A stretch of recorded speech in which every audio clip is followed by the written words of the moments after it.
Hello everyone, this is Chris Assis, founder and teacher of About Dance Constructing Dance.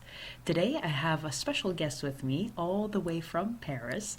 Her name is Veronica Toumanova, and you might have taken her classes or attended her workshops if you are somewhere in Europe or some other countries that she has visited.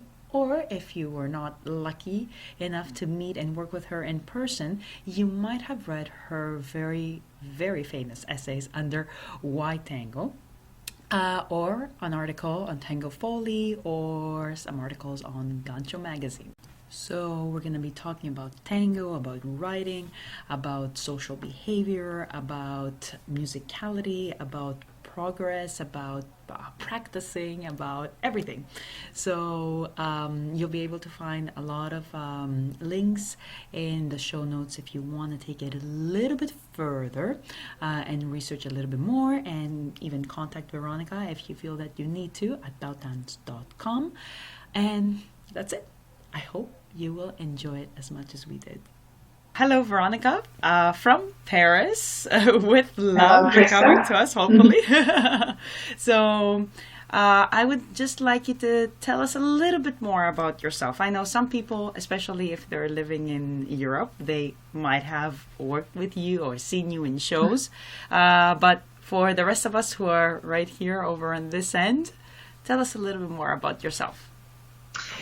So my name is Veronica Toumanova. I'm Russian born, and I'm from Moscow originally, and I left Moscow at quite a young age, so a while ago.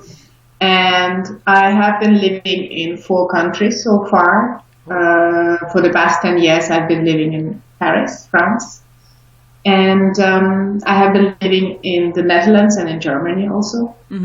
I work with tango, but my background is originally in fine arts and user interface design. So I have worked for a while as a user interface designer. I have also spent several years combining part-time user interface design, part-time tango, having no free days, basically. Zero free And time. at some point, I wanted to dedicate myself to dance only, and I was a bit wary of design. So I switched, which is now already quite a while ago, and it's been going very well. Yes. So I'm very happy I made that choice, so I'm in a place I like. Oh, that's very nice. That's beautiful. It's not as often as we think that we hear people say, I am at a place that I love being. And so what was tango what was it in tango that said, come to me, this is it? What was it? I always have loved dancing since I was a little girl, but because as a little girl I also loved drawing, I got sent into that direction, because especially in those days in Russia, you were supposed to, at a very early age, catch the first glimpse of a sparkle of talent in a child and kind of wash it into a professional career. So very early on I got involved in mostly visual arts, but I always loved dancing, and the moment I got a chance at a more adult age, when I was studying, I started dancing. And it was always solo dancing. It was modern, contemporary, jazz, a bit of hip-hop. I had always wanted to do ballet, but in Russia, at that time, it was still this mentality: you either die for it, or you don't even bother. So For ballet specifically? For classical ballet, yes. So you either went for it completely, or you didn't even try. Now it changed also. So I did a lot of dancing next to my design studies and design career. And I had never done any couple dancing. It wasn't something that was interesting to me. And while I was working as a user interface designer, a colleague of mine with his wife started tango. And they had like one class. And next day he comes to me and sits down in front of me and he says, you know, Veronica, I have to tell you something. We just started Argentinian tango and I think you should try it because it's so you. And I looked at him and I said, well, I don't have a partner and I have my dance classes and I'm happy with my dance classes.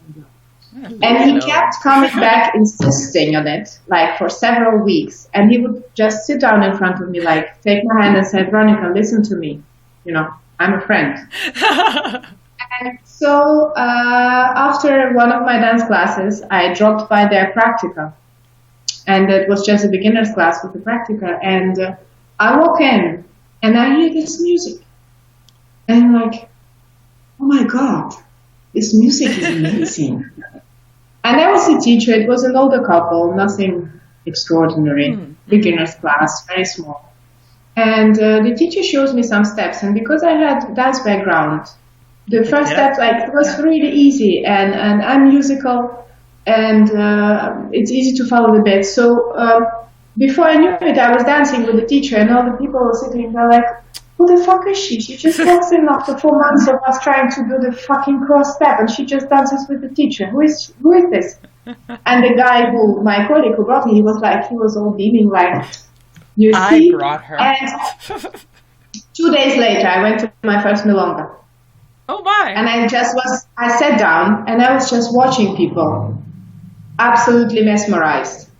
And that was in the Netherlands, close to a place that was very famous at that time, El Corte. It was one of the very first tango schools in Holland, with a famous person who founded, who is still very famous, Eric Jorisson, a very good teacher. And I understood that there they had those amazing events once a month, where there would be people, tango people, from all over Europe and good dancing people. And so the moment I had the chance, I went there. And later Eric, who for a while was my teacher, he was my first teacher. He said to me, you know, I remember the day you walked in. Because I see you walk in and I thought to myself, hey, there's a new girl. And you walk in and you go to the dance floor. And the dance floor in El Corte, you can't walk all the way around. It's kind of a temple.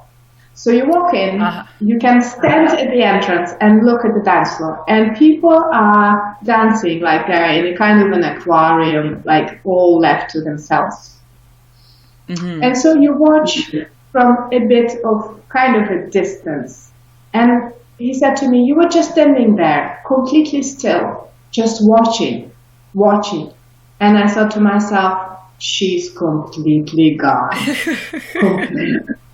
And as I was standing there watching, and then danced also with some better dancers who thought, oh, a new young girl, oh, let's try. Yes. And I had this overwhelming feeling that I had found something I have been looking for my whole life. And that was even bigger than something that I had been looking for. It was more like a life purpose, which might be now a backward projection of mine. But I remember the feeling was absolutely overwhelming. And I also remember then that going dancing there regularly, I started taking classes at that school at some point and going there for all their milongas and events. I remember that in the first year, I couldn't sleep after those events. Oh. I couldn't sleep because I was so filled up to the brim with those amazing sensations of having danced. And what called me in tango, why tango gripped me so strongly, I have thought about it for years, and I think now I have managed to analyze it for myself. Mm-hmm. First of all, it's a beautiful music to which I'm very sensitive, and it is a beautifully sad music to which all Russians are very sensitive. It is a deep music of complex emotion. There is not only sadness, but it can range from soft sadness to deep drama.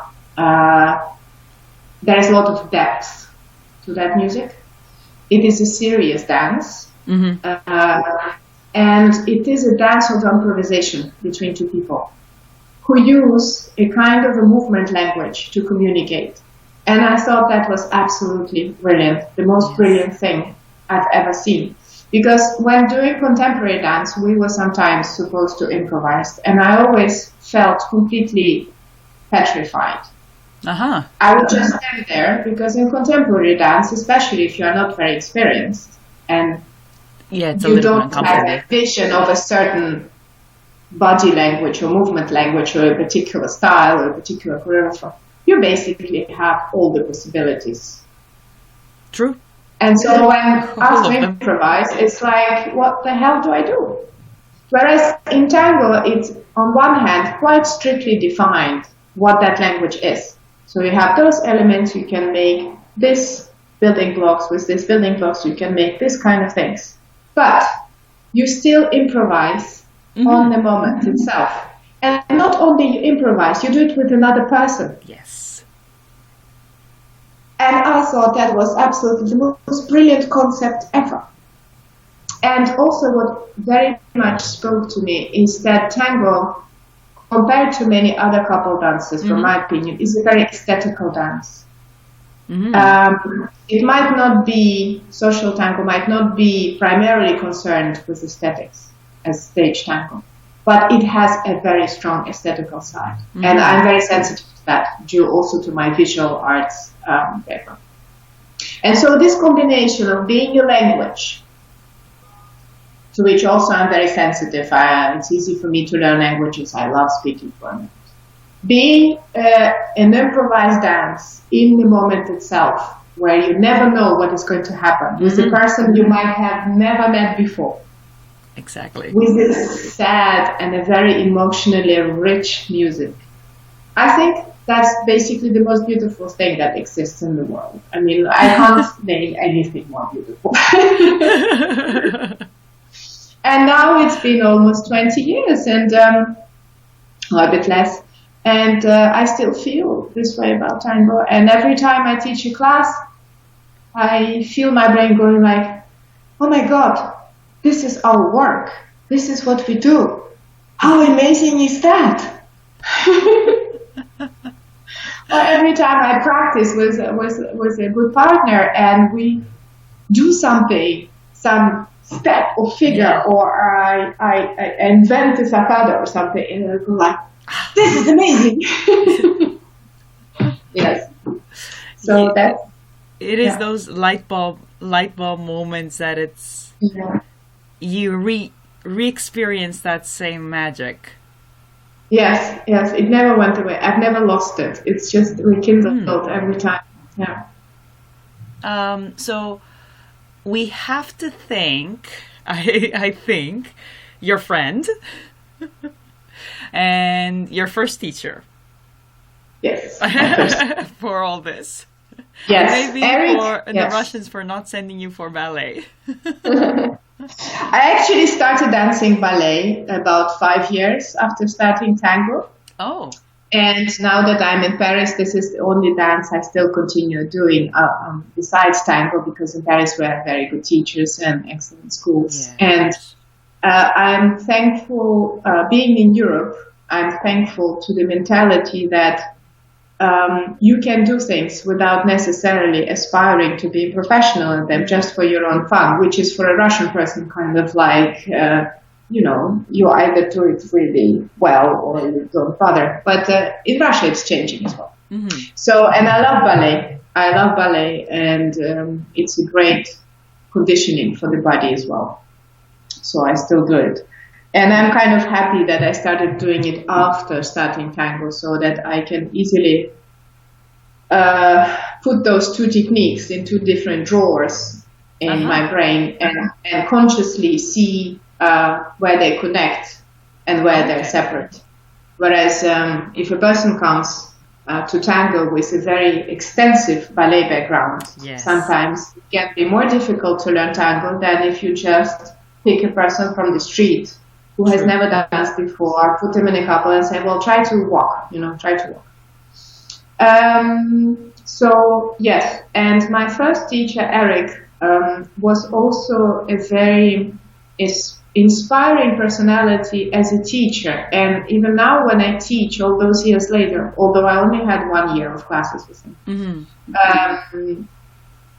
I often think back of not so much what he was teaching, but of his presence in the class. Yes. And how in every class, and that is the moment I noticed it, I started really paying attention. And I swear, in every weekly class I went to, he somehow always managed to bring us to a moment in the class where he would say something. And you would see suddenly all the people change their facial expression, and there would be this moment of kind of silence, and we would all realize that what we were just doing there was almost divine, kind of awesome, that we were doing something incredibly beautiful and incredibly profound. And it could be simple step or something you would say about the connection, or just the way he would smile sometimes like this. And you would suddenly realize that all this struggling with your feet and posture and whatever you were doing, this is deep. And it's the fabric of life. And I thought to myself, this is amazing capability, because he touched people so directly in those moments, right here, that their whole attitude changed during the class. It's like igniting a new wave of attention to what they were doing, especially if they were a bit getting tired or maybe or frustrated, frustrated with themselves. And now when I teach, I sometimes consciously try to bring people also to that point, because not only for the teacher it feels amazing, you feel a bit like a magician, but it feels amazing for the student. Because you see their faces light up, and you see the eyes start to sparkle, and you see them going about the movement, and beautiful things grow out of that movement, and you suddenly see the whole room move in a different way. And sometimes they come in a sort of a synchronicity, for example, while practicing their walking or pivoting, and you look at them from a bit of a distance, and you see a unity, and you see people coming into bloom in what they do without being really conscious of it, but just being incredibly present. And I love those moments, and I always try to find tools to access it, even if a group is very large, or maybe people are not necessarily motivated to work in a very deep level, kind of serious way, or maybe poor concentration, or sometimes with some people they have given up on themselves. Right. So they come to the class, but deep inside they think, well, I'm no good. Yeah. And if you touch them there, and you direct their attention to that feeling of awesomeness of what they're doing, you see results, and they see results. And then they come up there to me and say, wow, I think that was the best class ever. I don't know why, but it was the best class ever. And I learned it from Eric. And Eric also, he has a way of touching people personally and very deeply just by his presence. I think of all the people I've met in my life, he's one of probably the wisest people. And at the same time, he has this very light, humorous, very relaxed attitude to life, being completely himself and silly and funny, and it's not just my impression. I remember talking to a lot of people whom I met first time in El Corte, and El Corte was our kind of temple where we would go back to, and our sacred place where those deep things would happen. And they all had this impression of Eric as being a person larger than normal scale of a human, so to say. And this atmosphere that he created in El Corte of this incredible connectedness and fun at the same time, with his personality in the middle of it. And the funny thing is that I've stopped going there a long time ago because I moved out and I moved away and I moved on. But sometimes some of my students here in Paris would go there to El Corte and they would come back and they would have this sparkle in their eyes. And I'd go like, oh, I went to this amazing place. I know where you went. This funky pink and green tiles and this little footpath and this funny man and I'd go like, yeah. El Corte. I know. Yeah, place to be. Yeah. In those days, it was the place to be because there were very few events, especially that could unite a lot of young people and good dancers. There were few festivals, and he actually launched the first marathon, as we know them. Oh. He was the first. El Corte organized the first tango marathons in Europe, as we know them. Okay, I did not know and that. he basically coined that concept for Europe. And for a long time, he was the example of how a marathon should be. Yeah. And I think a lot of marathons that were organized later took El Corte as a standard. Because he not only managed to do something that made people feel very much at ease and survive 3 days of almost non-stop dancing. Right. But keep up this atmosphere where at the end we just wouldn't want to leave and we would be hugging each other and almost crying and yes, wonderful. Yeah. I think it was my nest. It was my tango nest. Yes, and that's that is, I think, the most difficult thing that as teachers we have to create, meaning creating that nest where people are feeling nurtured and they're feeling that they learn and they're feeling that they're getting better and they also feel though that they can be themselves and be accepted even if they don't get better. Exactly. Yes. Or they feel that they are getting better on different levels. Yes. Maybe they didn't get the step, but it doesn't matter if they didn't get the step. But also that they have a joyful experience. That they can connect to this joy that brought them into tango, and it's this joy that keeps them in tango, and that through classes and events they can reconnect with it every time. Exactly. Because there will always be very difficult moments, socially, learning-wise, life-wise. You might go through difficult periods in your life, difficult periods in your tango life. So if you are somehow capable and helped to reconnect with this joy, it will take you through to the next stage in your growth and also take you eventually out of your crisis. Do you have any tools for us that you bring in the classes for this? Anything that you've tried and it worked? Maybe think of a more difficult group. Yes. Maybe it was too big, or people were not really motivated. Well, most groups that I have, I must first say that I'm a bit of a niche teacher, which means that for a while, instead of giving regular classes, I only give workshops. And I concentrate a lot on technique, whether it's in individual teaching or with a partner. Okay. So most people who come to my classes, they have already that focus. So it's easy for me to make them work, to make them progress, to make them be really hardworking, because they initially already have this intention. Now and then, I also work on a semi-regular basis in several places in France where I would go once a month to teach a regular group.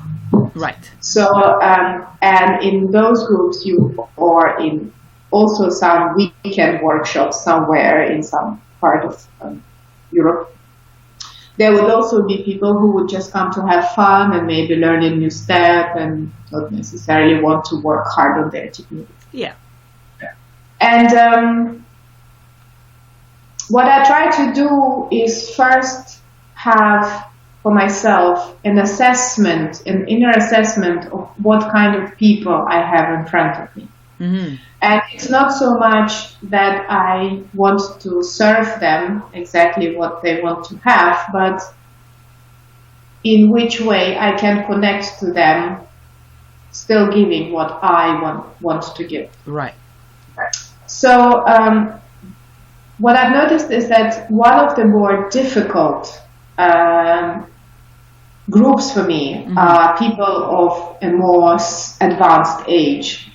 And it's not because they are physically limited. Actually, for the good basic tango technique, not really. They're perfectly fine. Yeah. They're not really limited. Everyone can learn to walk decently and to pivot decently and to dissociate in the correct way. In this sense, tango technique is not so extreme. You can take it to the extreme, but you don't have to feel good and to dance well. Mm-hmm. But what I found with people of a more advanced age is what I said before, is that they have given up on themselves at some point as students. So no matter how encouraging you are as a teacher or how much you adapt your material, you will feel this heavy cloud of a kind of a fatalist feeling like I'm no good anyway. Yeah. I'm too old for I'm this. too old. I'm too old, I'm too rigid, I'm not flexible enough.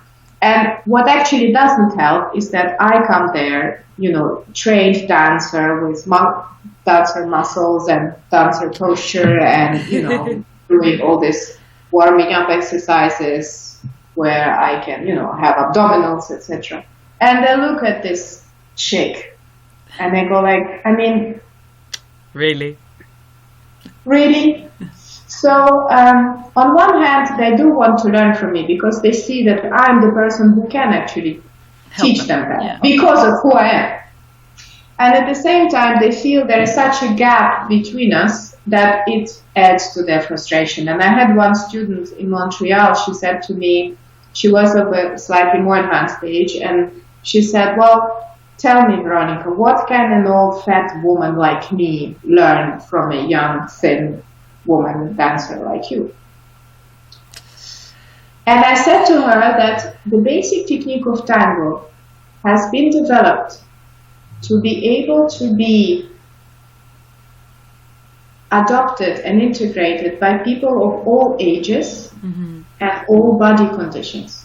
If you have two legs, and not necessarily even two arms, because I've seen people, leaders with one arm or handicapped, you can dance tango. Yes. So, and this technique is based, it's kind of organically developed on the idea that we should be able to teach it to anyone, and the person would then be able to go and dance socially, not hurt himself or herself, not hurt the partner physically, and enjoy it.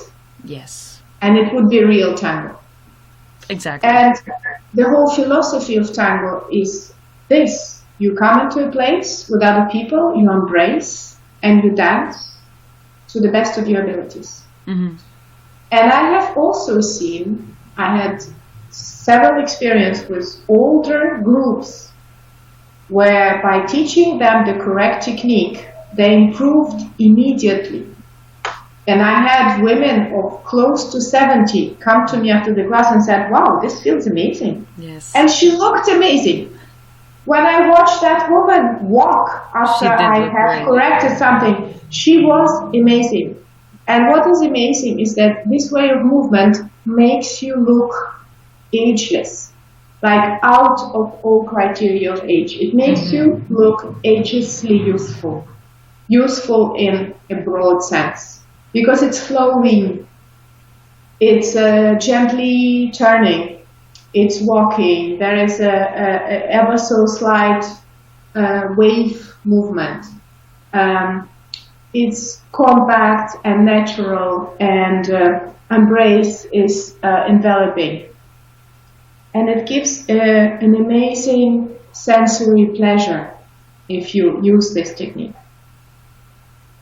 So another group that is really challenging, or kind of people that are really challenging, are people who do not put their own effort into trying to learn something. So not really motivated.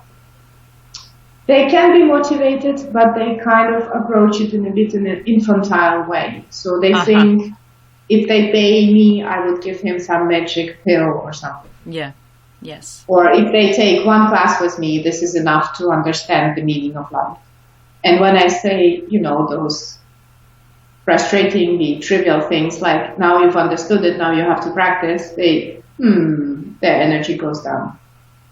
And this is a hard one, because in a way it is related to the idea of having given up on himself or herself as a student. Yes. Because if you feel this resentment the moment the teacher says to you, you have to practice, and you feel this heaviness and this tiredness at the very idea, it means that it's not so much that you are not motivated for tango, it's that you don't... Yeah. You are not motivated generally, and you want it, the easy way. You want to get there directly. Yeah. And a lot of those people have the idea that I myself have gotten there in a whiff. Like I woke up one day and said, "No, I'm an accomplished dancer," and I have to tell them, I was a beginner. I didn't know what ocho was. I didn't have balance, despite my dance background. It's not the same kind of balance. No. Especially if your partner pushes you around or something, or lets you fall or whatever. So we all went through the same struggles, and people sometimes don't realize it. They prefer to think, "Oh no, but you have it better." No, I just put in more effort. That's all. So what would you say is the biggest mistake beginners make? There is an interesting mechanism. When I meet very motivated beginners, one of the things that frustrates them a lot is they want to go very fast. Yes. They feel it's very slow progress. But tango is a complex and a difficult dance. This is just how it is. It's the truth. Even if you want to just walk, it's fucking difficult. Yes. So you cannot go faster than you can go. And for beginners, it is very frustrating.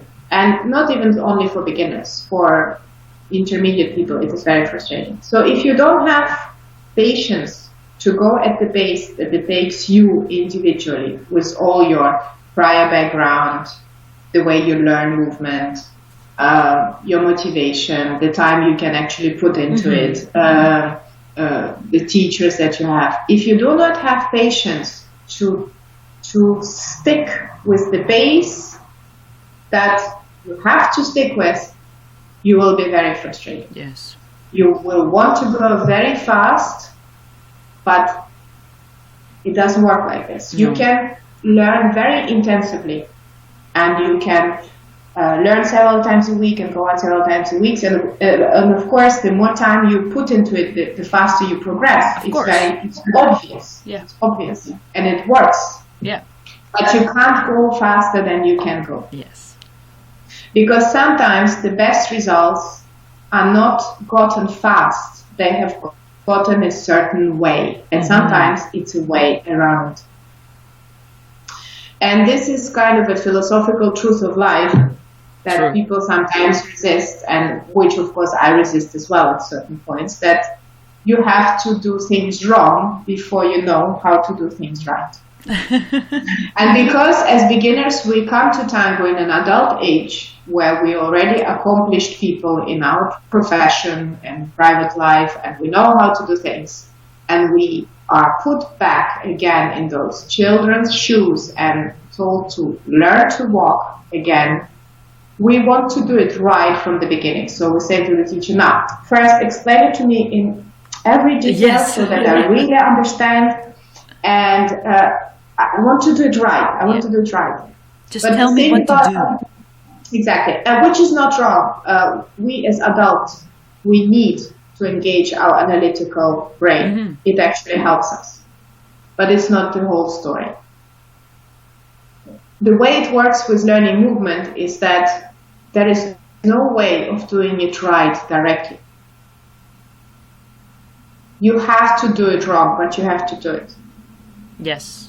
And you have to do it wrong and again and correct, and do it wrong and correct and improve, because learning movement is about creating new pathways in your brain, reinforcing them, trying out things, finding your way through the maze of all the possibilities.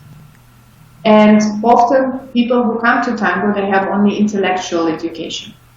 Yes. And when you have intellectual education, it means that you work mostly and you learn mostly by reading texts. Yeah. And so your skill is limited to reading, understanding a text. Mm-hmm. And once you've understood something and you remember it, you won't go back. So you move on to something else. So you can have a very linear progression. Mm-hmm. So you learn a simple formula, you go to a more complex form, etc. Now in movement, it works like this. Mm-hmm. Every time the circle becoming big. But at the base of the circle, there is the basic technique through which you always go. So every time you move from zero. Mm-hmm. Every time you dance all over again. Every dance is a new dance. So, but depending on where you are in your progression, you will have a different quality of dance. Yes. But every time you want to progress, you have to go through the basics. You have to improve your basics. So it is never like this.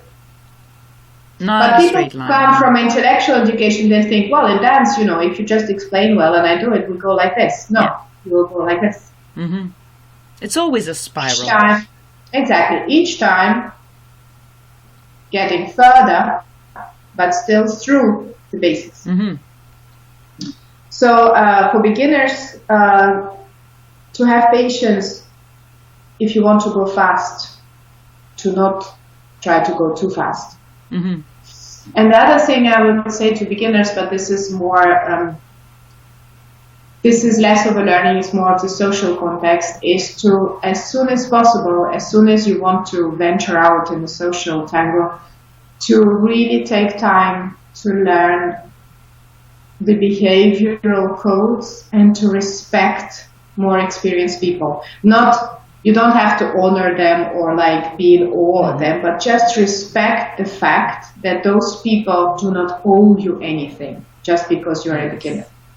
Yeah. We sometimes have this fear that if we don't make everything perfect for the beginners, they will leave immediately. Mm-hmm. Well, and to this I would say, well, if they don't like tango, then let them leave. I mean, what the hell? What are you going to do? Of course, you shouldn't be disagreeable to people. You shouldn't, chase people away. But it's the beginner's responsibility to integrate into an existing social environment. Mm-hmm. Because they want tango. People who are in this environment already have tango. And they have gone through those efforts of integration.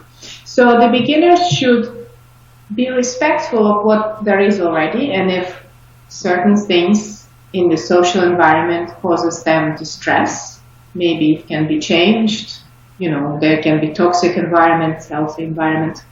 But in general, most tango environments are fairly healthy social dynamics. So I wouldn't be, as a beginner, and this is why I also advise it to beginners, to be very observant, mm-hmm. To seek advice from people you trust, who have more experience, who can show you around. Mm-hmm. And to not, of course you will blunder. You will invite the teacher and then get mad because the teacher says, thank you, maybe not now. Maybe I had my coffee. Happens to all of us. All of us. Been there, done that. And it's fine. You're a puppy. You're a baby. And the teacher but try to be respectful, especially of people you admire. If there are people in social environment that you admire for their personality or their dancing, their level, their community role, be respectful of what they also want sometimes. Mm-hmm. And I had one interesting conversation once. I was in my favorite milonga in Paris, which I will go later tonight. Nice. And it's a big Sunday milonga with a very mixed bunch of people, always quite full and very festive and relaxed at the same time. And I was sitting down alone on a bench, and there was a young guy who I hadn't seen much before, very young, very new. Some things about him, watching him dance and watching him move around and the way he was dressed, told me he was a beginner. Mm-hmm. But he's a young and a handsome-looking guy. And so he would easily actually invite girls of a higher level, and then they would dance, a tanda, like smiling, and then you would see them think like, okay, he's cute. Okay, he's cute. And so that gave him a lot of confidence. Right. So what I was watching there is the same that happens to a young girl who comes as a beginner to tango. She immediately has attention of a certain group of male leaders. Yeah. And because they dance with her, she thinks, oh, must be absolutely amazing. I'm so talented and so on. Yeah. And so at some point I see this guy look at me from the other side of the room. And then beginner being who he is, he just bluntly walks through the full milonga towards me during the song. And I'm like, okay, now. And so he comes to me and he says, would you like to dance? Mm-hmm. And I look at him and I say, sit down. And so he was a bit taken aback, but he sat down and I said to him, look, I see that you are new, but I also see that you really like it. Mm-hmm. And I also see that you get dances with some nice girls who are more experienced than you. Now, what I have to tell you is that there are a lot of different levels of experience, and sometimes they're compatible and sometimes they're not compatible, and what happens is that some people will not want to dance with you, not because you are not a nice person, not because you are not a nice dancer where you are at this moment, but just because the amount and the quality of dance pleasure that they can have in this dance with you is not sufficient for them to want it. And this is my case. So I said to him, I don't want to dance with you, but I want to explain to you why. Because I see that you really like this, and it would be shame if you took it the wrong way. And so I explained to him that, well, look, I'm a teacher and I have certain amount of experience, and I like to dance with certain people, and I dance with people with whom I can find a common language, and this is not yet your case. I would suffer through a dance between us, and I don't want you to undergo this situation. And I also told him, what I suggest you do is that you observe those people that you will now want to dance with, because those are the people that are most eye-catching to you. Right. So, often the most experienced ones. And that always you ask yourself a question, what will this person get out of the dance with me? And I said to him, because right now a lot of the girls you dance with you because you are a handsome, young-looking guy. So he was a bit like, But he listened to it very politely, and he actually was understanding it very well, and he was nodding and said, yes, that makes perfect sense. And so I said, so don't take it the wrong way that I don't want to dance with you. Just, keep enjoying it, but be mindful Right. of giving people what you want to take from them. And what is really nice is that at some point we crossed paths in another milonga, and he said, oh, I remember you. I remember our conversation. That was really helpful. I wanted to thank you for that conversation. And now I see him in every milonga I go. Nice. He has got the right shoes, the right trousers. He comes in a shirt that is neatly pressed. He is good looking, and most importantly, he has progressed a lot. He is going to every milonga. He's obviously taking classes. He's dancing a lot. He's dancing on all kinds of girls. And what I especially like is that he has a look on his face when he watches people dance, or when he dances, that is so immersed in what he's doing and so taken up by this. Yes. So in a way fanatical about this, but in a good way. So passionate, so absorbing it all, that I'm really, really glad that he stayed in Tango, because he will be good. Mm-hmm. He is already good for where he Yes. is, and he will Yes. get only better and better and better and better. So I'm pleased with myself. So I'm waiting for the moment that he would be, for me, an interesting partner, interesting enough, and so that I could invest in him. If it gives a nice dance dynamic, I could invest in him in a sense, dance with him, and by dancing stimulate his further growth. Mm-hmm. So that's so many things in that story. it's because if it was a beginner who had just come up to me and say, "You want to dance?" and I would say no, and he would go like and go away, I wouldn't bother. Yeah. But I saw in him that he was completely new, yet completely taken by this. Yeah. Yeah. And when I see a person so completely taken by tango, and tango is not for everyone, I want this seed of fascination to grow. I want to help. I want to water that seed, Yes. so to say. But if I see that the person only comes to take, just to consume, yeah I would just say no, thank you, and not maybe even bother to smile. Yeah. But that's the thing that oftentimes the communities make a mistake with, and I mean I include myself in it, that to plant the seed of fascination and to grow it to a beginner is to dance with them the whole night. Dance. But the thing is, the same way that you feel that your dances were dissatisfying, this person will pick up at some point. They will realize it, that you're just doing it out of pity. You're not really enjoying the dance. After the first thrill of, oh yay, someone is dancing with me, that's amazing. After that fades off, this person, unless he's completely ignorant, or she, they will start to pick up that, 1 second, this person is not really enjoying my dance. And this is even more discouraging than just saying exactly what you said.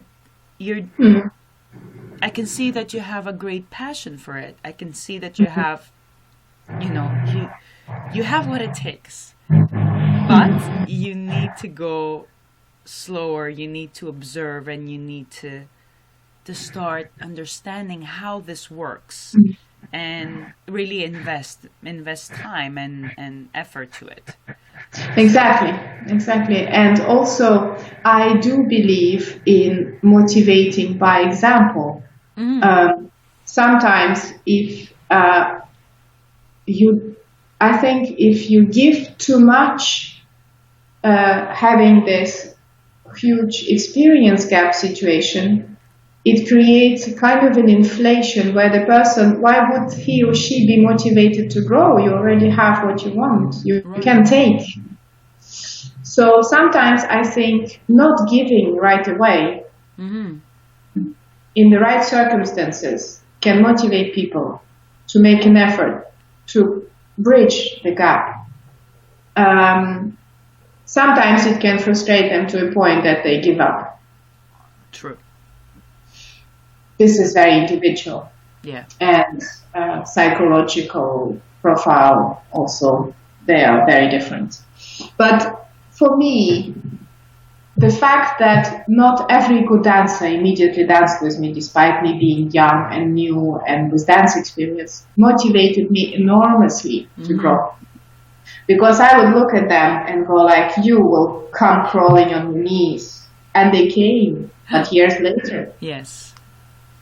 And you, let me see, 3 months. Give me 3 months. Or I would go, you, okay, next year. And then the thing is that when next year came and that person would invite me. Yeah. It's like, yes. The surge of joy and pleasure and satisfaction and fulfillment and sense of victory is simply overwhelming. And you feel so proud of yourself and you feel so accomplished. And I loved those moments when I had been desiring a dancer, either not daring make contact or being refused or being ignored. I would never take it badly or personally. It doesn't mean it didn't hurt, but I never took it as a personal insult or a personal rejection, because I could see by looking at the dancers this dancer danced with where I was and where they were, and so for me it was obvious. Why? Exactly. And so, but the moment I could get closer and he would be interested in me as a dancer, that is the most satisfying feeling. Yes. I think when people demand that other people dance with them of a much higher level just because, you know, they bothered to come to this tango thing, or because they are just wonderful people despite not, you know, holding their balance on one leg. I think in a way, apart from everything that is wrong with that position, in my opinion, they are depriving themselves of that growth and that moment of victory. Of getting to that moment of pure joy. Yeah. Yes. Yeah, pure joy of saying, you, just wait and see. And of course, a lot of people don't have neither the motivation to grow that far or maybe the time, so they're frustrated because they know they can't invest themselves enough to get to that point. And this can be very saddening, because I could get there because I really put my motivation and effort into it, because I felt this was going to be so important to me that eventually tango will be my life, my professional life.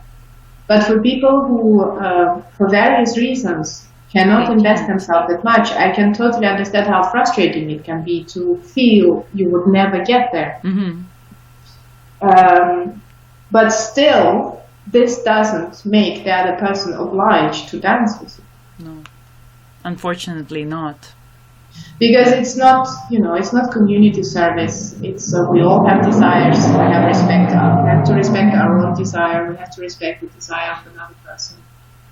If we don't do this, it will completely screw up the dynamic in tango. So, yeah.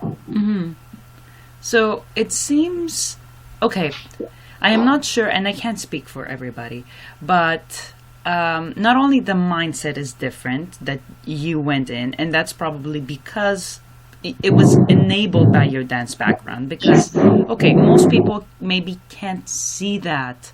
They assume that obviously if if these people are doing it all this time, they are obviously better than me, but they might not be able to see how much better that person is. So that's already a difference. But aside from that, you also put yourself and ask that question of, why would that person dance with me? What do I have to give back? And it just seems, because you have been quite famous for asking these why questions. So that why has been your question to ask.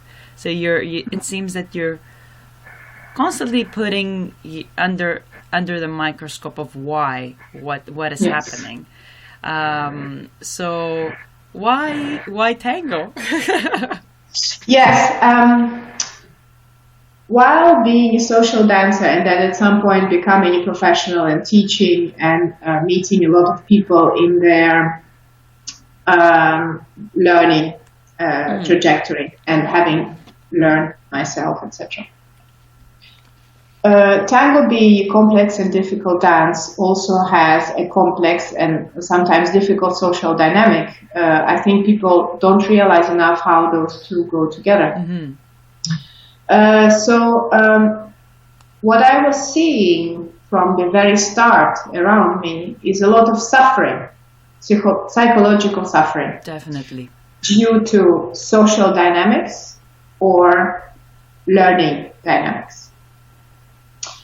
And so what I saw is that people would suffer for a reason that they would try to explain to themselves or explain to me. And often in those situations, I would get the feeling that the answers they were giving to themselves to those questions were too simplistic. And those simplistic answers made them suffer more than the situation itself. So, for example, if somebody doesn't dance with you, and you say to yourself, well, this person is a snob, they're just snobbing me. They think I'm obviously not good enough for them. This is a possible answer, and you can suffer because of it for a great length of time. But I saw that in many of those situations that caused suffering, the answers were much more complex and involving many more factors than people were realizing. And I was also seeing that people were not thinking those situations through until they actually could consider it from the standpoint of those other people. This is in regard to the social dynamics.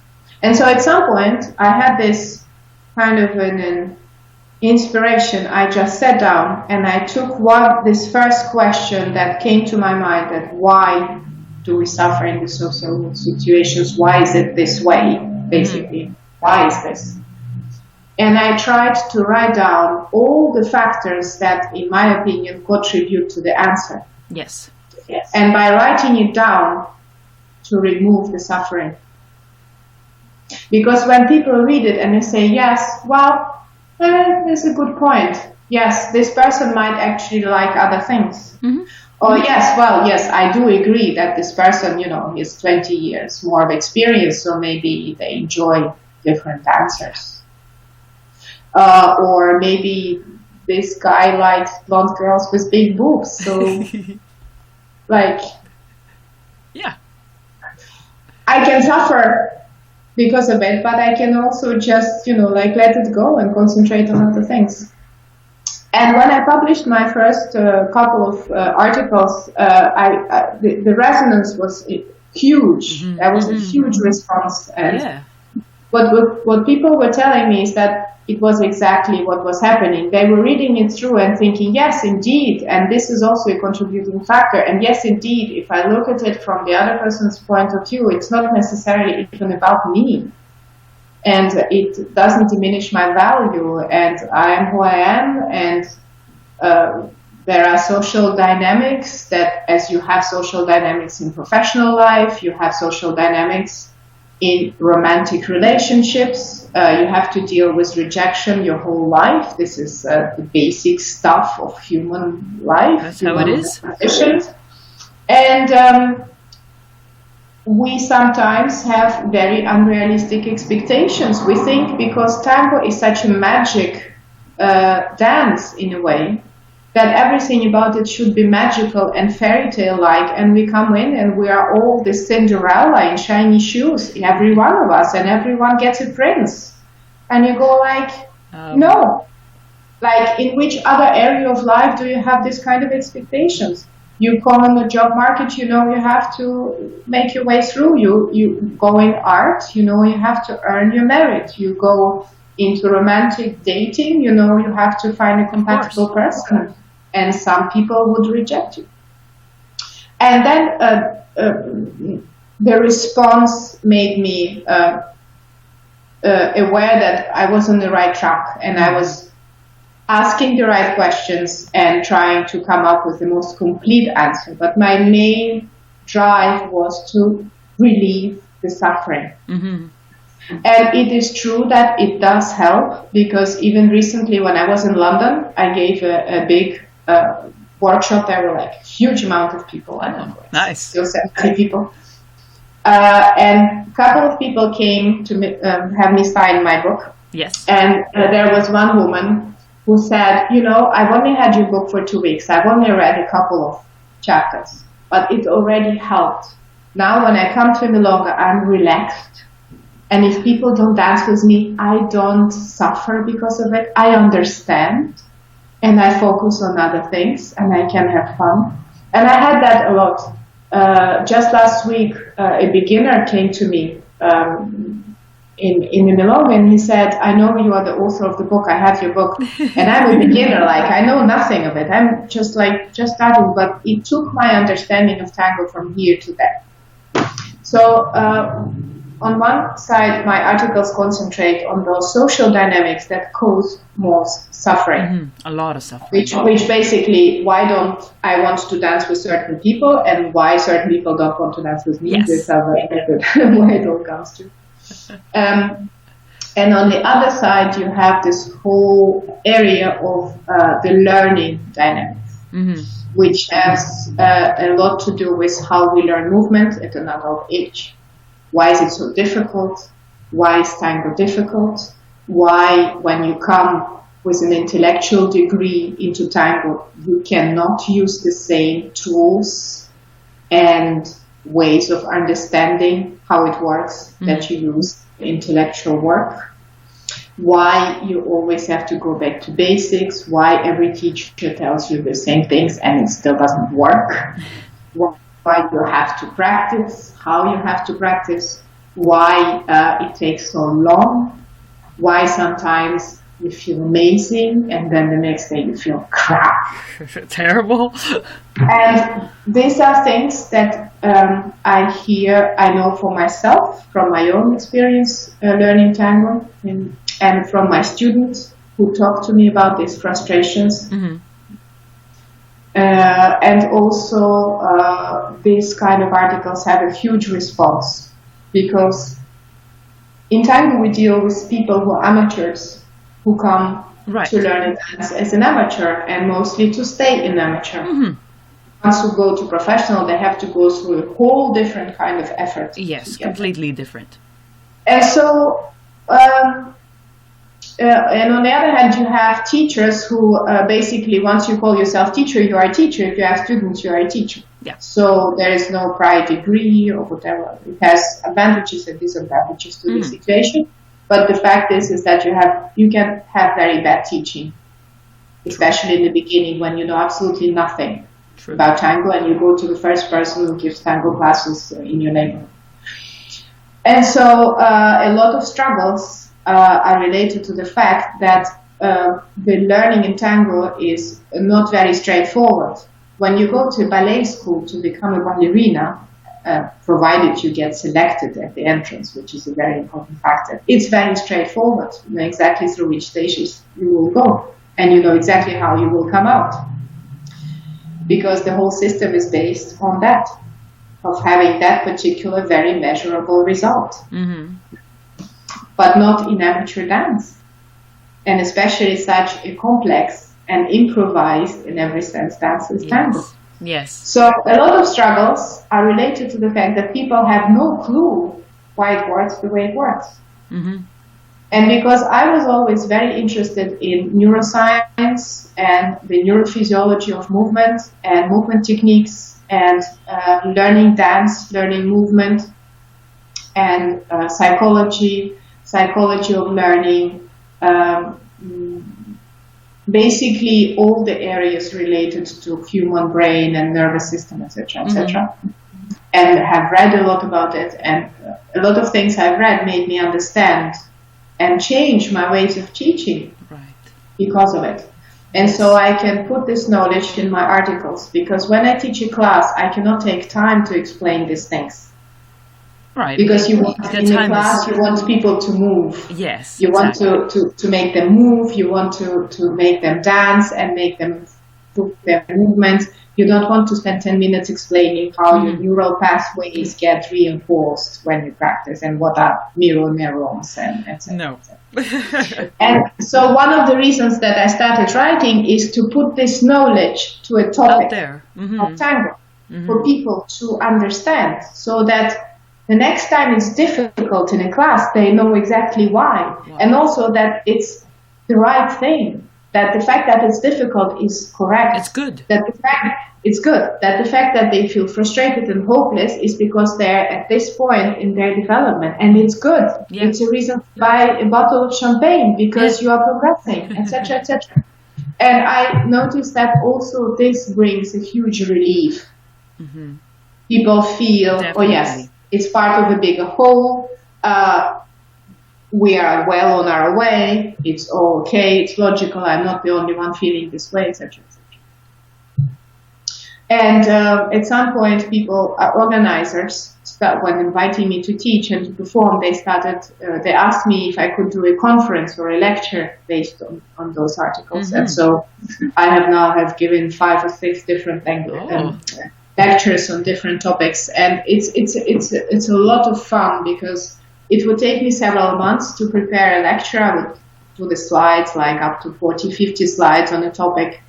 And it could be anything from social dynamics to learning dynamics to how a body learns movement. And the latest that I'm still now giving is Tango and Gender. So why do we, dances, fishnet stockings, high slit skirts, and why men lead and women follows, etc., etc. A hot topic, very hot topic. Very, because I love everything about sociology and psychology, and so I try to put my own observations, but also what I read as research on those topics. And I like very much, I'm fascinated by gender research and gender psychology. So this has, I have found this outlet for these interests of mine connected to tango. And the feedback is always very good, because people say we were missing this. This was necessary. First of all, because also in Europe and in North America, a lot of people dancing tango are highly educated. Yes. Yep. Tango is a kind of dance that is very compelling to people who are intellectual, in a sense that the complexity is titillating. There are a lot of scientists, programmers, architects, artists, engineers, which means that you can make people understand certain concepts by that intellectual way. And apparently there was this thirst for this information, and somehow my articles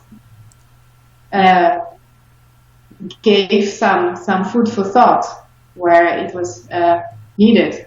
And also, I think people in tango, they appreciated that there was somebody writing about it who has not only done movement her whole life, but who can actually also intellectually grasp certain things outside of sheer movement. Right.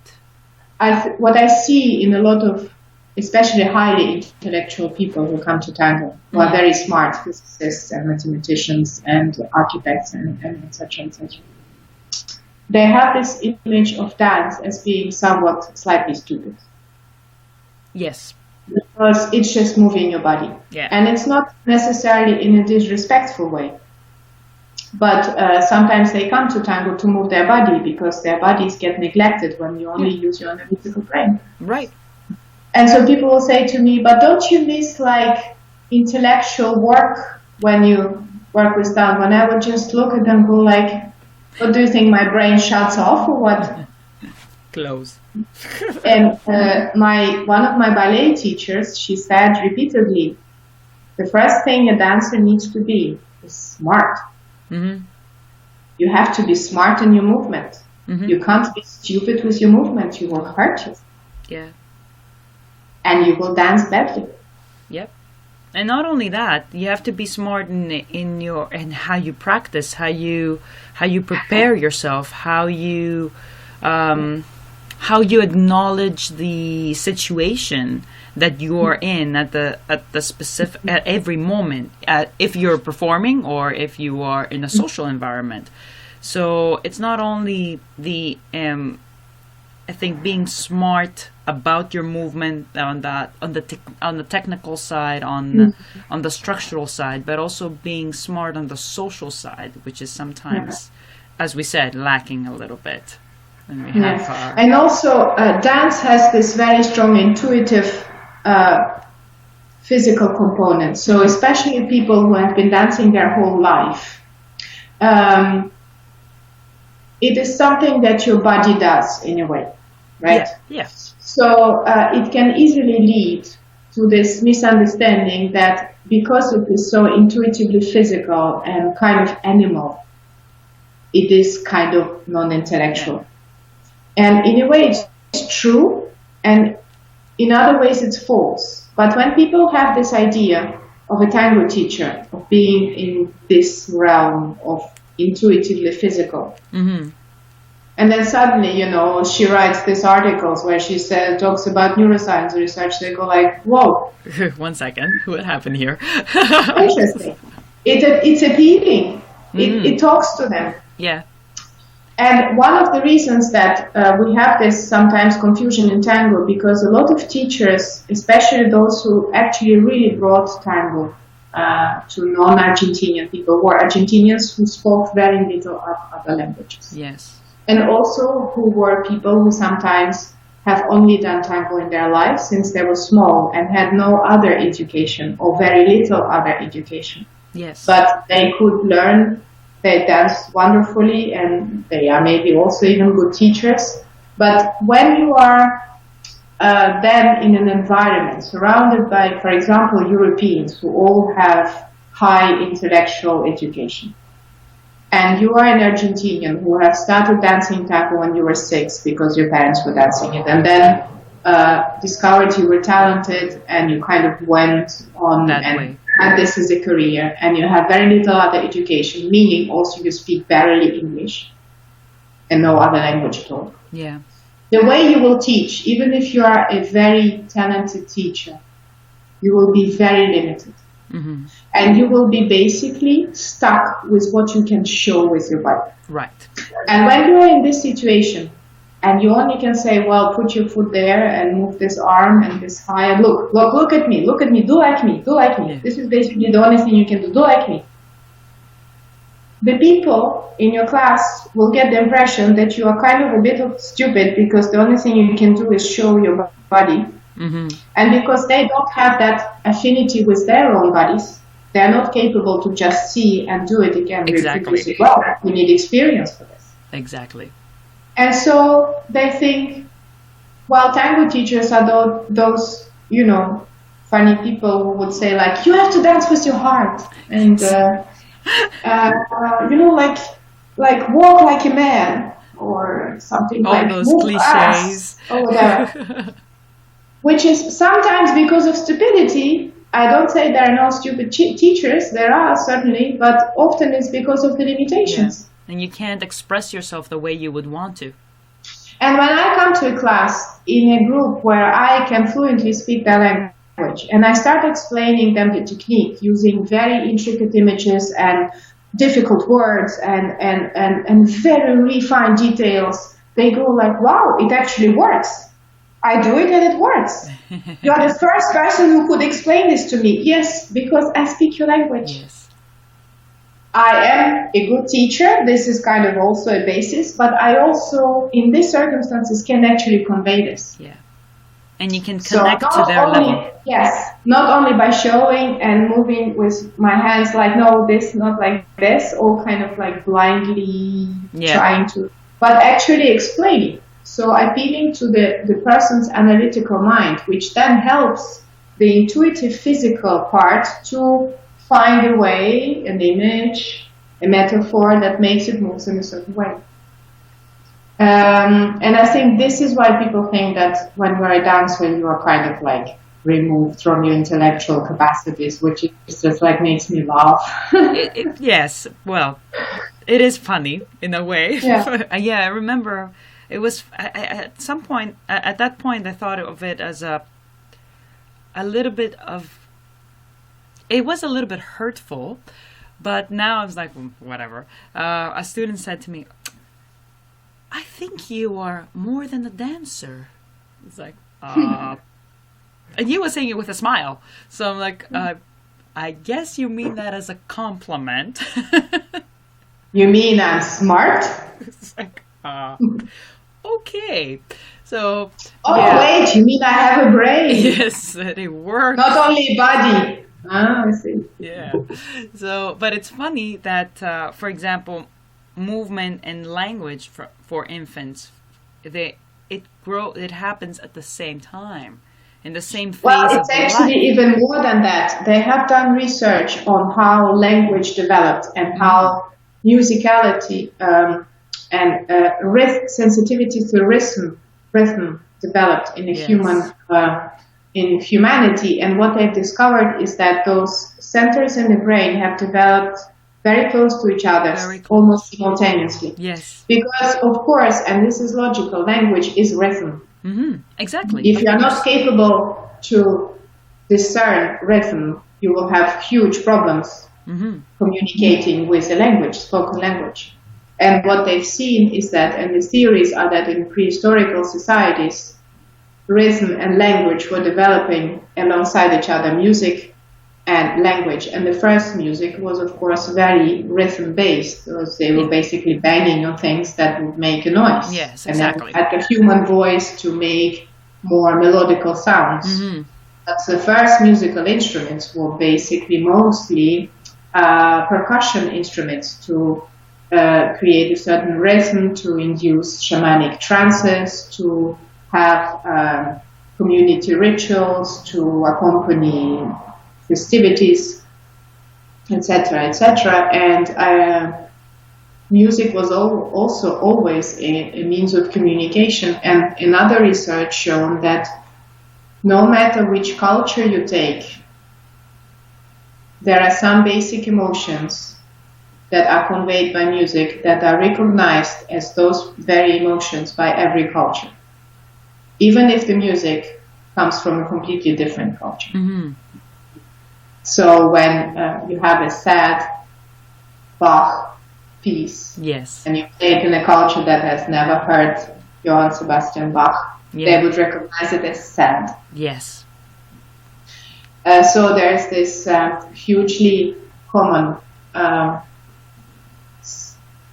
area of perception of music and rhythm that we all share. Yeah. Which is, I think, fascinating. It's very fascinating, and it's not just because of coincidence. That's what people don't understand, or they assume that, oh well, you just learn music or whatever.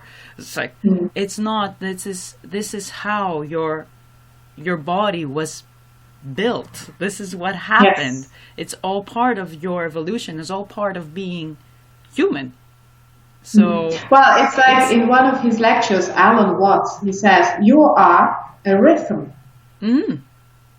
You are a vibration oscillating at a certain frequency. You are, everything about you is a rhythm. Yeah. Your blood is moving rhythmically, your heart is beating rhythmically.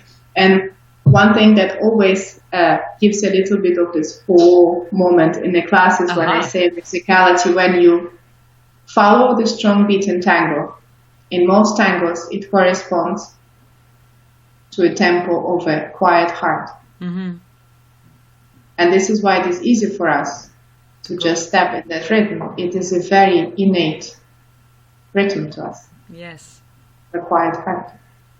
Or a normal... But then you have D'Arienzo speed and... yeah.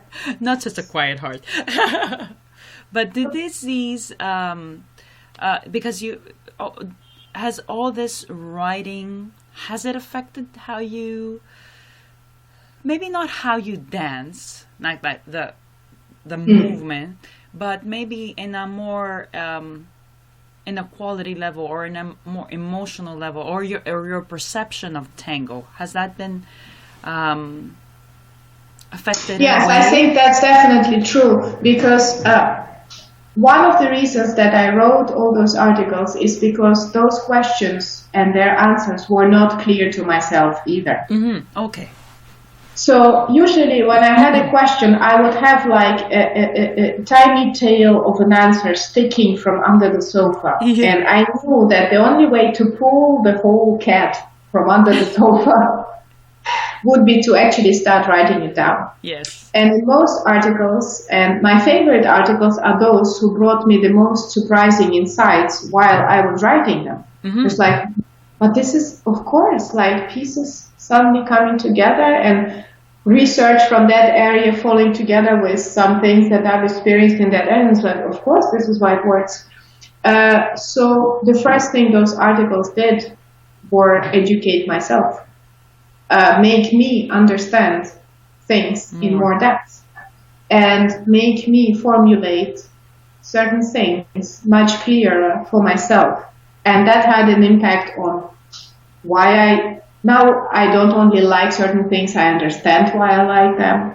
I understand why I make certain choices and not others. Mm-hmm. I understand why certain things work in teaching context and others don't. I understand how I can coach people in difficult situations because I have those answers much clearer in my head. Right. I remember there was one quite intense experience after I had written an article about how to practice with a person and why we quarrel and with people with whom we practice, especially if these are our life partners. Why do we tend to have the most difficult practicing dynamic with our love relationships? Yes. With our love partners. And after I published that article, and I have gone through difficult situations in those particular ways, I got a message from a girl from very far away, somewhere in Asia, who started describing to me a situation which I very quickly recognized as partner abuse. Oh. So she was in a relationship with a more experienced tango teacher, with whom they were also dancing as a couple. Mm-hmm. And she was writing to me that practicing to her was basically hell. And like a lot of women in abusive situations, you get for a very long time stuck with the question, what can I do better? Right. Right. Which is also a question that hides a bit the truth that the major problem is not you. Right. Is that you are being abused by your partner, psychologically, physically, sexually. And so she was asking me what could she do better? How could she change that dynamic that was destroying her peace of mind and life and psyche? And it was a huge message. And so I wrote her a huge message back. And because I had written that article that was based partially on my own experience and on some other experience, I could actually give her a couple of steps to follow Yes. and checkpoints to check to eventually have a better dynamic, provided that other person wanted to improve it as well. Yes. Which is usually not the case in abusive relationships. Yeah. I never heard from her since, and I have the feeling that they broke up very quickly after that, because I also clearly said in this message that if certain couple of conditions are not met by that other person, it's not you should stop Yeah. working, and it's not good. It's not going to work. It's destructive for your mental health. Yeah. And there was another moment like this. I had written an article about tango and love relationships and why sometimes we fall in love in tango and then it doesn't work. Mm-hmm. And a guy wrote to me, also from far away, who never met me, and he said, well, I recently broke up with my girlfriend, and I have made every mistake that you described in that. What do I do? Yeah. And so I said to him, what would you like as an outcome? What would you like? Right. And he said, I will see her in milongas regularly, so I would like to stay friends. I would like a good closure. Yeah. And because I had written that article and also went through situations like this, I could coach him to say what he could do without forcing himself on the other person, to allow a situation in which they could become and stay friends. So yes, it definitely changed me, changed my outlook, changed the way I think of dance. Yes. It's I don't know. It's a different way. It feels like a different way to connect. So maybe if we could. Now I'm just thinking back to our conversation, and so even though it's not a direct connection of intellectual work and dance and movement, it can certainly give you life skills. It can certainly give you a new perspective. It can certainly help you see things in a slightly different way. Because it's relationship building. It's how you manage a relationship with another person. Yes, it's not a business relationship or necessarily not a life relationship, but it is a relationship, and keeping someone close but still giving them space. All these things that can be taken into the intellectual world, and have been taken into the intellectual world, but now they are explored physically. In terms of movement. Yeah, so in a more physical sense. And what many people notice about tango and love about it is that it's a kind of this mini model of life. Mm-hmm. A scale model of life, in a sense. Because we are our bodies. We make this artificial distinction between intellect and physicality, which is basically just to allow us to think complex things in an easier way. Of course, we are all one. We are our body and intellect at once, and they are always connected. So, but when you have lived most of your life preferring the analytical way of thinking of things, and then in tango you are kind of thrown back onto very basic movement struggles and body sensations, you start experiencing yourself as this body much more intensely than another situation. Yes. And so every situation life can put you in, you experience in this kind of a mini scale model of your body. So your partner squeezing you too hard in the embrace. Trivial thing. Yeah, you just squeeze me too hard. But you can take it exponentially onto every philosophical level in life. And because it is all connected, the discomfort that you feel is not unlike the discomfort that you feel in a hyper-controlling relationship. Right. And a psychological squeeze. Exactly. So I'm a bit wary of taking every of those things onto that psychological level and making it all so serious and so far-fetched. Sometimes it's just squeezing too hard. How complex is that? Yeah. But sometimes it is a manifestation of an underlying psychological mechanism. So, for example, if a woman is very rigid all the time in the embrace, right, this can have a huge number of possible reasons, but it is very often related to psychological stress.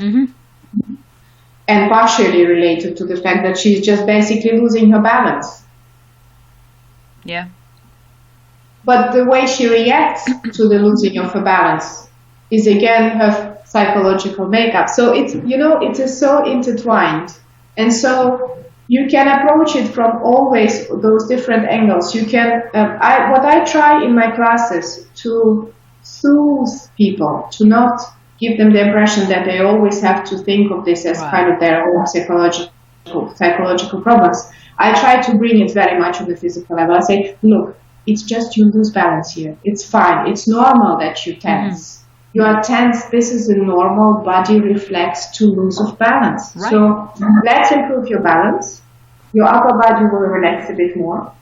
And as a teacher, I know that when the body feels more comfort, it affects your psychological state. Of course. Because everything is interrelated. And what the interesting thing that happens in Tango, when people start being much more in tune with knowing when they are comfortable and not comfortable bodily in dance, to actually observe it, to be aware, to feel, to do something about it. On that very primary level of body comfort and movement, they start connecting to their deeper self and asking themselves questions how that self actually feels in certain situations. And from there, it grows into other situations in life. So, for example, if in my dance, I'm very aware when my partner is hyper-controlling me. Yes. I have more chance of becoming aware of it in a life situation. And doing something about it. And not only because it's similar, but because I'm listening to myself. Yeah. When you start listening to your body, you don't just listen to your body. That's the beautiful thing about it. You listen to all of it, to all your emotions, sensations. So the more attention you pay to yourself on body level, the more attention you pay to yourself with the big S. Yes. And once you allow yourself to get more in tune with yourself, you are able to better understand what you want, what you don't want, what makes you feel good, what doesn't make you feel good, which decision is the right decision for you. And basically you come back to your own joy, to your own source, to your own desires, to your own dislikes and likes. And when it goes through the body, I think it's the most genuine way, because this is everything you are. There is nothing more you than that body. True. And Tango, in this sense, is an extremely powerful catalyst for personal growth and transformation, especially for people who have been estranged from their bodies. Yes. Or deeply traumatized and therefore estranged from their bodies. And yes, sometimes when they come in Tango and they start listening to their body because they have to, otherwise they can't dance, these traumas get released. Arise, yeah. And they have to live through it. And if you have to live through transformation, it means you have to live through pain. Yeah. Yeah. And this is also why Tango can bring up such intense crises, feelings, and be so transformational in the long run. And I see many of my students undergo huge transformations, bodily, psychologically. And I think tango is especially apt to do this because in tango there is very little that tells you how you have to do things or be. It's a very free environment in a sense. Yeah. You always basically have to choose what you want to do. Yeah. Of course, we can tell you how to do an ocho and how to walk, and we have to have this mold, otherwise we won't be able to teach. So you have a basic structure. But even this structure, every slightly intelligent teacher will say, look, there's this possibility and this possibility, and you have this school, and you have this style, and this teacher will tell you this, and it still works. And I tell you this because it works for me, and I like it. I like the result that it gives. So take it or leave it. And when you get into this environment where basically at every point you have to choose what is it you want. Yeah. You have basically two behavioral pattern. Either you go and you find an authority figure and you try to follow advices, which is a very good thing, especially if you're a beginner. This is what I advise. Pick people you trust and ask follow advice. them. Yeah. Which can go into total idolizing and blind following, etc. Or you basically become very, very aware, and you train yourself to be very aware of asking yourself every time, what is it I want? What is it I like? Why do I feel the way I feel? Why does this make me uncomfortable? Why everybody likes those dancers, but I don't? Why do I think this is not tango and everybody else thinks it is tango? And both are true. Which is in itself a huge transformational experience. Because in a lot of areas of life, the road is paved specific. So I think tango with its complexity is and because of its complexity and this freedom of possible ways of living it is such a nurturing environment for personal growth. Absolutely. Do you put yourself through little uncomfortable moments in your own practice to figure that out for yourself? Like, let me give you an example. An example for me would be like, I oftentimes, when I start feeling good about something that I'm practicing, I close my eyes. So, and I've noticed, I actually did that Friday, and I noticed the difference of how the comfort I felt now closing my eyes compared to like a year ago. So that fear of, oh my God, where am I going? I can't see.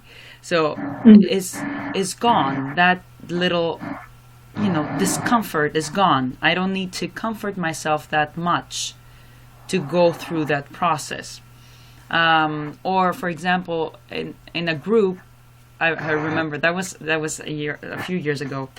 It was a beginner group, so we're trying to bring them a little bit closer together, so they're starting to understand that how you actually get to dance in a close embrace. So after a practice dance, I was like, "Oh, is anybody feeling awkward?" And they're feeling awkward because they're all like this, and then. But they're looking at you and they're saying, "Oh, no, that's okay." So it was a trick, and I still remember it was only one person. He actually put his arm up. He's like, "Yes, I feel awkward." And I was like, this was in a group of, I don't know, it was like 20 people, maybe something like that. Everybody was like, no, I'm fine. Clearly not fine, but. To put your hand up and say, you know what, I'm feeling awkward. I was like, oh, that's interesting. I don't know. It was very interesting for me, but I don't think I would have been able to do it had I not been in that situation myself, if I had created awkward practice moments on purpose to say, okay, we can try this all together. So do you have moments like that in your practice? Yes, and the thing is that you need moments like this because basically there is always this attention field between being in comfort and being challenged. Yes. You can't have only comfort. You will eventually stagnate and close upon yourself. Mm-hmm. You can't only have challenges. Your nervous system will just stress itself beyond belief. So as humans, we need both kind of a balance in every situation of how much comfort I have and how much challenge I have. And we flow from one to another just to survive. So comfort is more about surviving and going on and feeling a base, feeling a base, feeling centered, feeling feeling resourceful. Mm-hmm. And challenge is about being creative and getting to know new things and taking risks. And eventually this allows you also to change and to learn something new. So in my own practice, but also when I work with students, I try to create a certain balance. And how much of what is present at every moment depends very much on the goal that I'm setting. Right. So, for example, if I start practicing with a new partner, let's say, and we have to create and imagine our new couple or whatever is going to be born from this collaboration, of course, we are very much in the challenging part. Mm-hmm. But if I'm teaching a class, and especially if it's a huge group of people, and I have to be very attentive, I will bring myself as much as possible in my comfort, where I feel I have resources, I can handle this. If I need an exercise, I have an exercise. If I have to react to a certain dynamic, I have tools to do this. And then from this feeling of being resourceful, I can see somebody and say, it's not working for this person. Yes. I wonder why. And then put myself, like you did with the question, in this challenge, this cold water of challenge. One thought, like, let's try something else. Let's see if it works. Which can be a failure. It can be. Yes, and I think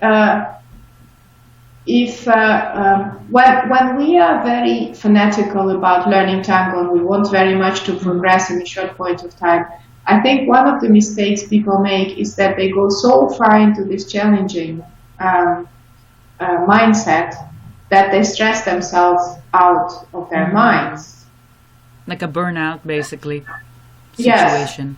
And they would push and push and push, and the body will always reflect it. You will get an ankle twisted, your back will start hurting, you will feel sore muscles, and etc., which is your body's way of saying, look, we need a bit of comfort here. Like, give us a break.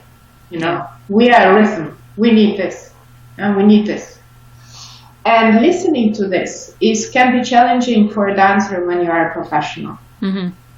Because professional dancers of other domains, they glorify and worship this idea of a dancer as the suffering Jesus, in whose body everything hurts, and that somehow makes you this amazing dancer. True. And I don't like that. No.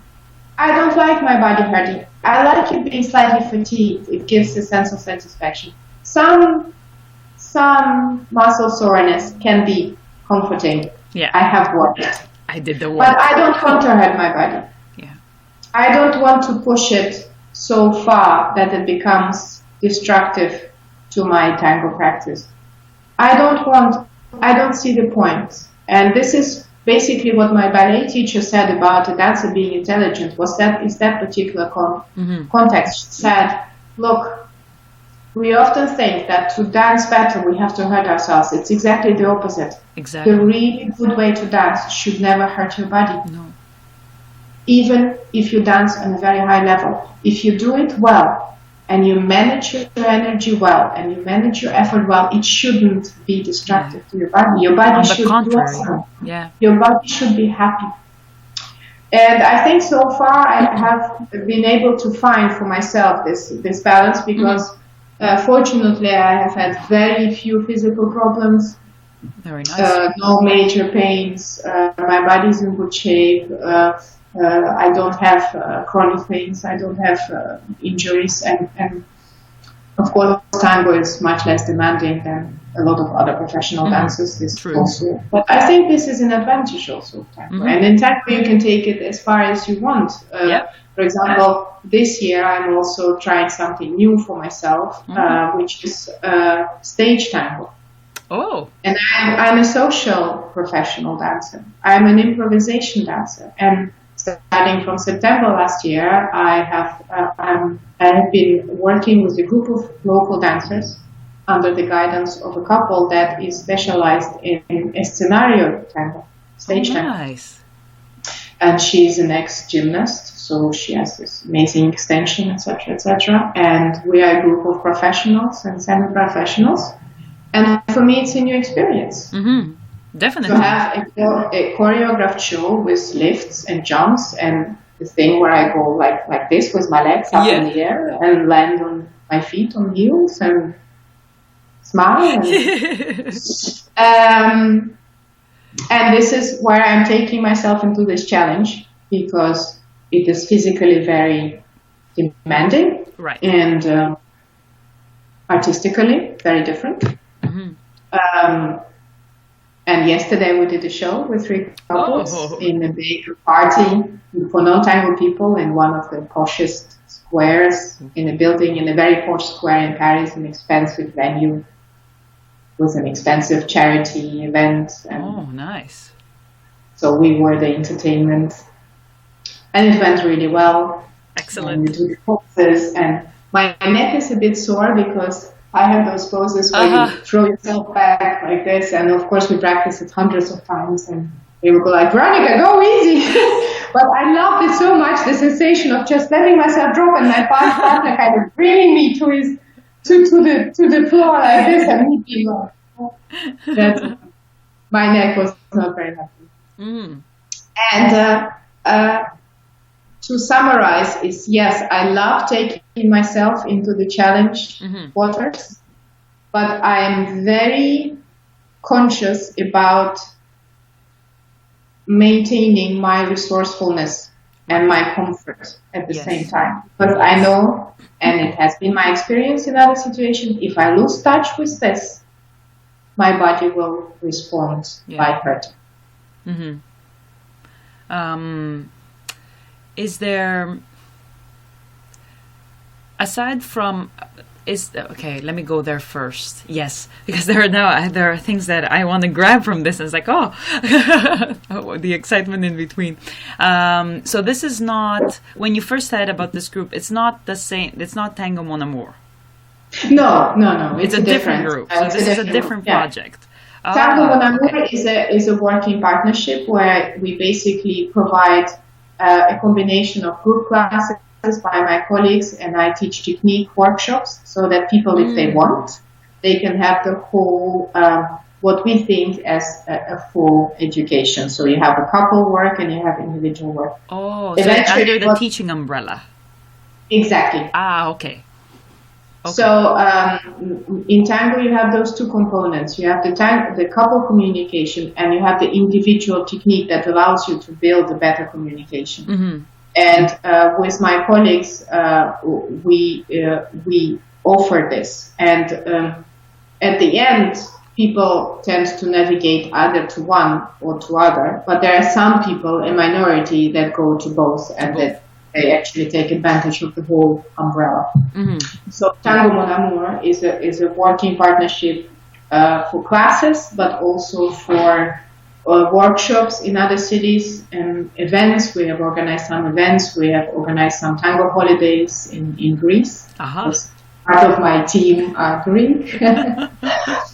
So, and we're all friends. It was also always for us an occasion to just spend time together. Mm-hmm. So this is how it started. Yes, we were friends, and we, especially the other friends, they wanted to start organizing things. I'm not very organizing. I'm not fond of organizing, but I like teaching and performing. And they came up with this idea of having a group and then organizing those tango holidays in Greece. And that was lovely. And we did it 3 times, and it was amazing. It was on the island of Crete. And also a lot of our French students there, and it's in a tiny village in the southern coast of Crete. So, and we did some festivals, little festivals and weekends in Lyon, where we have part of the group based. Now we are undergoing some changes because the couple in Lyon, they now work with different partners, so it's kind of dissipating. We still have our Paris pole, but my friends, they are pregnant, so they're going to have a baby, so they will have also to undergo some changes. So, yes. Dancing babies. Yes. And actually they were yesterday in the performance, and the girl is quite visibly pregnant. And the looks on the faces of the people who were watching her were like, oh wow, this is amazing. Look at this girl, she's pregnant and she's doing all this jumps and this. And that was really nice. But this tango stage group is a group of local dancers in Paris who are high-level dancers, and the couple that specializes in a scenario, who is coaching and also creating this. It's a show, basically. We're building up a show, and yes, so. So, and it's funny because I never thought of myself as a stage dancer in that sense. I was about to ask you how. I was always performing in the London festivals and in social context and improvised, and this is also what I love about tango. This is my main joy. It's improvised performance. That's what I love doing most. Social dancers tend to be a bit snobbish sometimes in respect to stage dancing. True. Also because stage dancing is such a different cup of tea. It's a really different, very different profession. It's a very different conditioning for your body, different moves, different aesthetics, different dynamics, different parameters. Everything is different. Expectations. Exactly, and also a lot of stage dancers who start dancing tango as stage dancers, they're often even incapable to dance social tango really well, because it's a different world. And I have actually overcome this snobbishness because we tend not to like it. It seems also fake and so exaggerated, and so kind of like I used to look at stage dance and go like, do we do the same dance? This is what I do. I mean, no, it's not what I do, but it's like, and it's a bit like with contemporary dance. When you have absolutely no experience with this, you look at them and you go like, I don't get it. Yes. I don't understand why they're not dancing to the music. What's going on? I don't know why they do these moves. I don't know. And to understand contemporary dance, you have to watch it and again, and different choreographers and different pieces, and actually read a little bit about it. And any contemporary art, you have to get into it. Yeah. And tango, stage tango is of course much less complex in that sense. It's much easier to understand. It's more on the surface what they're trying to show, but still. Now I can appreciate the mastery of it much more. I might not like some of the aesthetics or dynamics, but I know where that comes from. Yes. I know what they are trying to achieve, and I can very much appreciate the virtuosity, the technical achievement of that particular branch of tango art. And also I think it has developed, and it is developing into something even more rich and beautiful. And the choreographies that we are doing, I really enjoy doing them, and I feel that I can also quite organically integrate, whereas in the beginning I thought I would look completely ridiculous, like it would be totally not my and now you can't stop. Black dress with the open back and high slits and shiny things, and I go and one leg shoots out and you see my knickers, and you go like, yes, I'm the stage. Fishnet tights, and of course you always have to have the fishnet tights. And I take it also with this kind of distance in a way. I really enjoy also the kind of the cheesiness of this, and like, look at me putting on fishnet tights. When did things go wrong with me? Like, what's going on? But I think it's hilarious in a way. I really, really enjoy it. It's like dressing up. It's like I don't know, drag and clownship. So, what if we can almost give one quick suggestion or one quick phrase of inspiration for all these people that maybe they're now starting, or maybe they have been struggling with tango, or maybe they want to try something different but they haven't yet, or they're afraid of the risk. Anything. What would that one phrase of inspiration be? Well, when I see people struggle and get frustrated to a point of almost giving up, I remember myself in those situations, and what helped me was to consciously bring myself back in that moment to what it was that initially made me love tango. And to connect again to that sensation of joy that tango gives you. And we do not necessarily all have the same joy in tango. Somebody likes it for the music, somebody likes it for the improvisation, somebody likes it for the aesthetics of the movement or everything combined, somebody likes it for the girls, somebody likes it for the shoes, whatever. It doesn't matter. What matters is that there has been a point in time where it touched you deeply and it became this fountain of joy for you. And the only way to hold on and to persevere is to keep getting back to that source of joy, to keep feeding on that joy. Yes. So give yourself possibility of finding that joy. So if for you it's just going out in the milonga, forgetting all your technical struggles and just dance whatever way you are able to dance, then this is what you have to do. If it's putting on, I remember in the very first years of tango for me, it was putting on the most dramatic pugliese music alone in my home and dancing to it, but not tango. Just moving. Yeah. Yeah.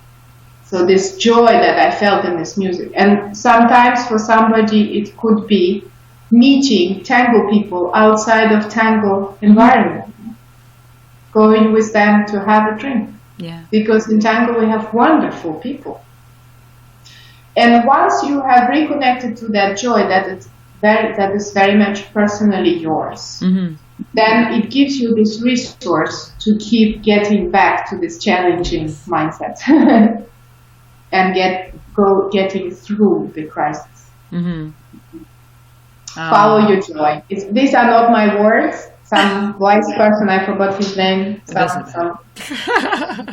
Just follow your joy, and this is what it is for me. Your joy, but your love also. Ask yourself, what is it that made you love tango? Yes. It can be 10 things, but there's 1, 2, 3 things that are most important. Think of it again. Find it again.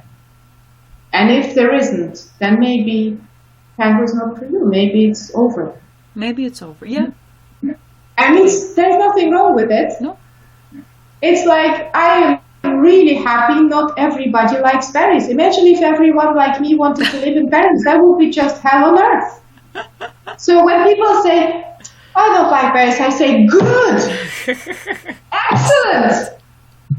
For once, somebody who doesn't like Paris. So I'm free to enjoy it more because I really like it. More space for me. More space for me.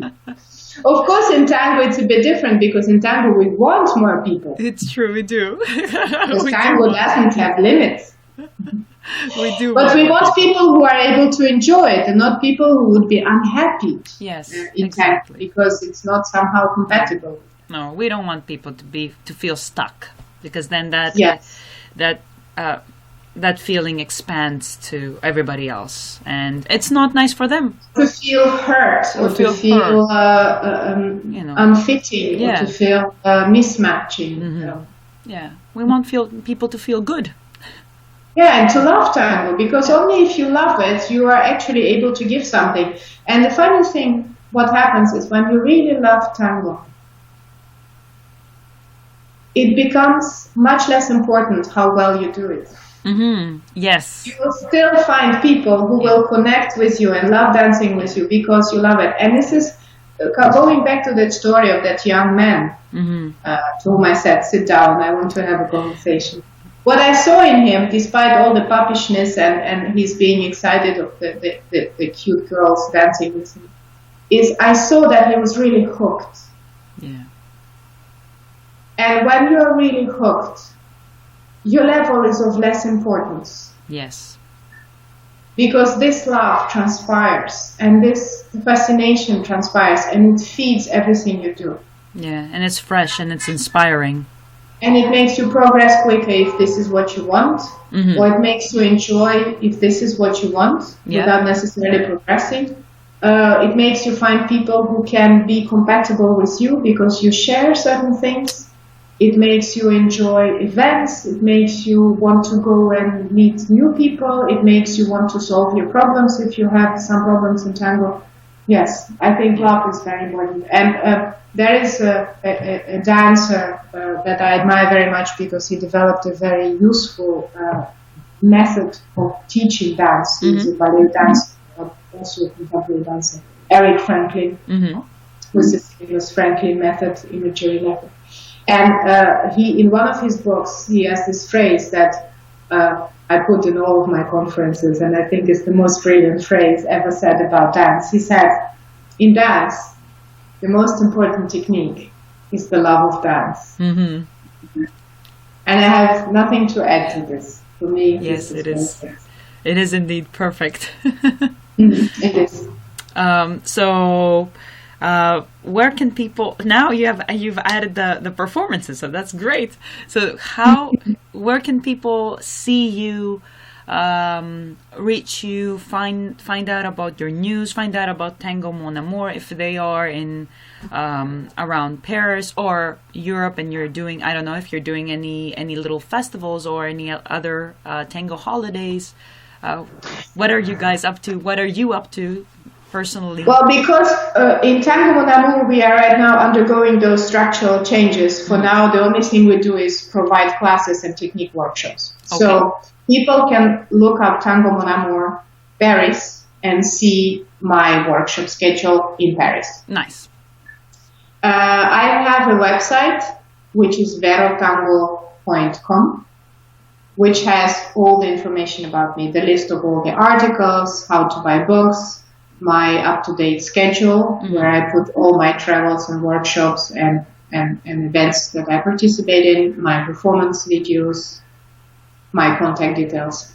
They can find me on Facebook, Veronica Toumanova. It's very easy. I don't have a professional page. I just have my profile that I use a lot for my tango information. So it's quite easy. And that's it. All right. So thank you very, very much. I feel we can talk for hours and hours, but I don't want to take a lot don't get me started on tango. I can talk for hours and hours and hours, and I have, and people had like this, like, Veronica, it's time to finish. It's like, wait! No, but I still have things to say. But we can definitely do a comeback. And I enjoyed your questions very much. They inspired me. to talk at length. Thank you. Thank you very much, and thank you for doing this. And who knows, we might get a round 2.